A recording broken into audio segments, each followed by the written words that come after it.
दोस्तों नमस्कार। कुमार इंस्टीट्यूट में आपका बहुत बहुत स्वागत है। एजीटीए के सिलेबस में एक टॉपिक है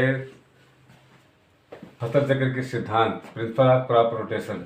तो उसमें जो कुछ पॉइंट बनते हैं जो परीक्षा की दृष्टि से बहुत ही उपयोगी हैं, तो ज़्यादातर पूछा जाता है। इन चार में से जरूर पूछा जाएगा। इसमें एक क्वेश्चन छपेगा ही छपेगा, गारंटी इस बात की।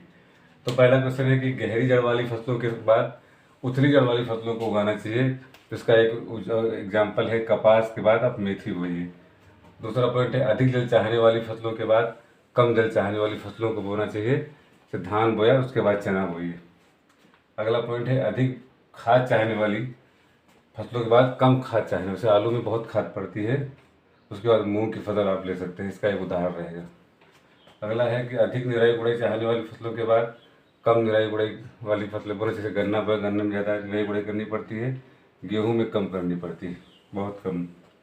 अगला है फलीदार फसलें अगर बोई है तो अगली बार दूसरी फसल बगैर फली वाली फसलें बोने से अरहर बोई, फलीदार फसलें होती है, उसके बाद गेहूं की फसल उगानी चाहिए।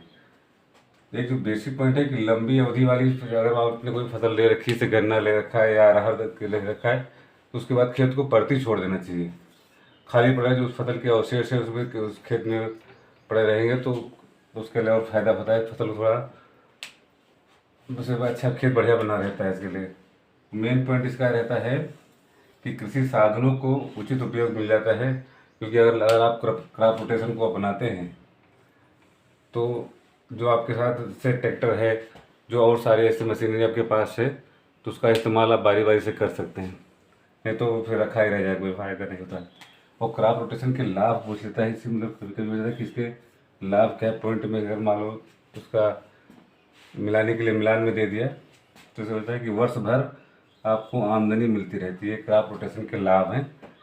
जो भूमि का कटाव उससे कम होता है, क्योंकि लगातार अगर एक आप फसल ले रहे हैं खेत पर तो खेत खाली नहीं रहेगा, भरा रहेगा उससे। तो जो भूमि कटाव होता है पानी के द्वारा या किसी हवा के द्वारा जैसे होता है तो नहीं होगा। बे कम होगा। बे कम इसलिए होगा मतलब जब कहीं से रुपया आ रहा धीरे तो उसमें कम आता जाता रहता तो मालूम कम नहीं पड़ता इतने के लिए। उत्पादन की वृद्धि होती है। आप लगातार फसलें उसमें लेते रहे तो उत्पादन मिलता रहता है। मृदा उर्वरता बनी रहती है, उसका संरक्षण बना रहता है। और अगला पॉइंट है संसाधनों का उचित उपयोग हो जाता है। दोस्तों ये जो बेसिक पॉइंट है क्रॉप रोटेशन के, प्रिंसिपल ऑफ क्रॉप रोटेशन, इसमें से ये चार पॉइंट है तो आप इनको बिल्कुल इसका स्क्रीनशॉट ले लीजिए। इसका तो आना ही आना है, कहीं ना कहीं इसका मैच करेगा, जरूर ही करेगा, क्योंकि ये क्वेश्चन बहुत ही इंपॉर्टेंट है एजीटी की परीक्षा के अनुसार। दोस्तों अगर हमारी वीडियो आपको अच्छी लगी तो लाइक करिए, सब्सक्राइब करिए। बहुत बहुत धन्यवाद वीडियो देखने के लिए।